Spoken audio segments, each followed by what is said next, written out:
Magandang araw po, sa inyo. Ang kaibigan sa Pilipinas, ang mga chiko sa Korea, at ang mga miyembro sa ating simbahan. Simula tayo, pagpupulay-bulay ngayon, di inaasahang pagpapala.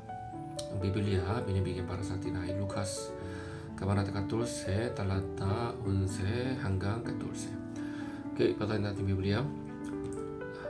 Pagkatapos sinabi ni Jesus sa nang-imbita sa kanya, kung magkahanda ka, wag lang ang mga kaibigan, kapatid, kamag-anak at mayayamang kapitbahay ang imbitahin mo.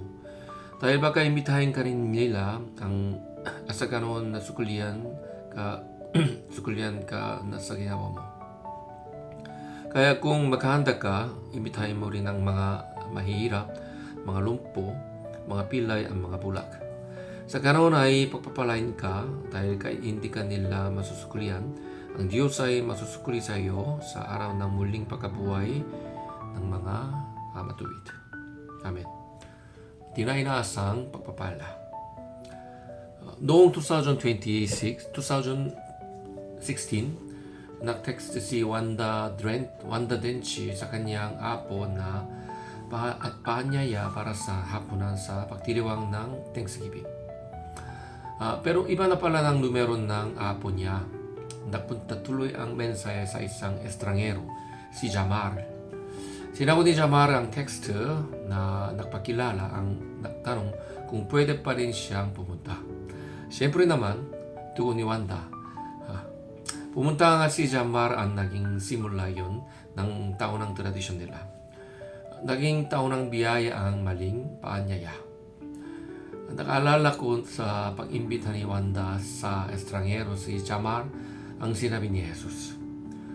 Nasa isang salo-salo noong si Jesus sa bahay ng isang kilalang pariseo. Napansin niya kung sino ang mga inimbita ang kung paano sila nag-aagawan para sa magandang pwesto. Sinabi ni Jesus sa pariseo na nakakailimita ng pagpapala kung yung mga may magagawa lang para sa kanya at aanyayahan niya.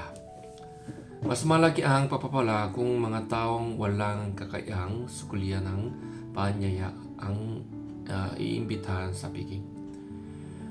Napunga ng wakas na pagkakaibigan ng pag-anyaya ni Wanda kay Jamar sa hapunan ng kanyang pamilya. Malaking biyaya ito raro ng noong naging balo si Wanda. Kapag naging mabuti tayo sa iba, hindi ayon sa may susukuli nila, kundi dahil sa pag-ibig ng Diyos na sa atin. Mas higit na pagpapalang matatanggap natin. Manalangin tayo. Ama sa langit, naway maipakita ng imbitasyon ko ang puso kung gusto pagpapalay ng ibang tao ayon sa gawain mo sa pangalan ni Jesus. Amen. Okay.